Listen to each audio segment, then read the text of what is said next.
أفحسبتم أنما خلقناكم عبثا وأنكم إلينا لا ترجعون আল্লাহ রাব্বুল আলামিন বলেন, বান্দা শোনো, তোমরা একথা মনে করো না আমি তোমাদেরকে অনর্থ সৃষ্টি করেছি, অনর্থ আমি সৃষ্টি করি নাই।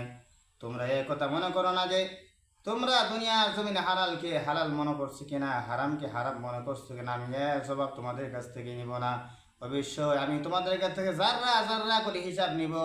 দুনিয়াতে হালালকে হালাল মনে করছো কিনা, হারামকে হারাম মনে করছো কিনা, আমার কাছে তোমাদের জিজ্ঞাসিত হতে হবে। এর জবাব আমার কাছে দিতে হবে। কিয়ামতের ময়দানে মুফাসসিরিনে কেরাম বলেন, আপনাকে দাঁড়াতে যতটুকু জায়গা দেওয়া হবে, দুই পায়ে দাঁড়াতে যতটুকু জায়গা দেওয়া হবে, এর চেয়ে বেশি জায়গা দেওয়া হবে না। কিন্তু দুনিয়ার জীবন এরকম না। আজকে দুনিয়াতে আমরা এক জায়গার ভিতরে ঘন্টার ঘন্টা সময় অতিক্রম করি না, আমাদের অতিরিক্ত হয়ে যায়। যেখানে ইচ্ছা সেখানে আমরা চলে যাই, ইচ্ছা মতো আমরা চলাফেরা করি। কিন্তু কিয়ামতের ময়দানে মুফাসসিরিনে কেরাম বলেন, 5টা প্রশ্নের জবাব না দেওয়া পর্যন্ত সেই জায়গায় আপনার দাঁড়িয়ে থাকতে হবে। আল্লাহ রাব্বুল আলামিন জিজ্ঞাসিত করবেন, দুনিয়ার জমিনে আমি তোমাকে একটা সময় দিয়েছিলাম, একটা হায়াত আমি দিয়েছিলাম, আমার কাছে হিসাব দাও, এই সময়টা তুমি কিভাবে কাটিয়েছো। বাবা, এই জন্য আমি যে সময় পেয়েছি, এই সময়টার ভিতরে বেশি বেশি কোরআন তেলাওয়াত করা, এই সময়ের ভিতরে বেশি বেশি জিকির আদায় করা, এই সময়ের ভিতরে বেশি বেশি সেজদা দিয়ে আমার মাওলাকে খুশি করা।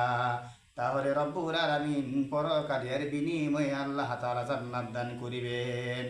আল্লাহ রাব্বুল আলামিন জিজ্ঞাসিত করবে, তোমাকে একটা যৌবনকাল দিয়েছিলাম, এই যৌবনকাল কিভাবে তুমি ব্যবহার করেছো?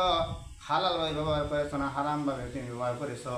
নেকের কাজে ব্যবহার করেছো না অবৈধভাবে তুমি সময়টা কাটিয়েছো? আমার কাছে হিসাব দাও। এই জন্য আমরা যারা যুবক আছি, এই যুবককালে আল্লাহকে সেজদা দিয়ে খুশি করা, বেশি বেশি সেজদা করা, গুনার কাজ না করা। আল্লাহ রাব্বুল আলামিন ফেরেশতাদের সাথে গল্প করেন, আলোচনা করেন, হে ফেরেশতারা তোমরা দেখো, আমার বান্দা যুবক, আমার বান্দা ইচ্ছা করলে গুনাহ করতে পারতো, ইচ্ছা করলে নামাজে না আসতে পারতো, কিন্তু দেখো গুনাহ না কাজ না কইরা সে আমাকে সেজদা দেওয়া শুরু করে দিল, নামাজ পড়া শুরু করে দিল, গুনার কাজকে ছেড়ে দিল। ও ফেরেশতারা তোমরা সাক্ষী থাকো, ওই সকল যুবকের জীবনের গুনাহগুলো আমি আল্লাহ মাফ করে দিলাম। এই জন্যই যারা যুবক আছেন, বেশি বেশি আল্লাহকে সেজদা দিবেন, গুনার কাজ করা যাবে না।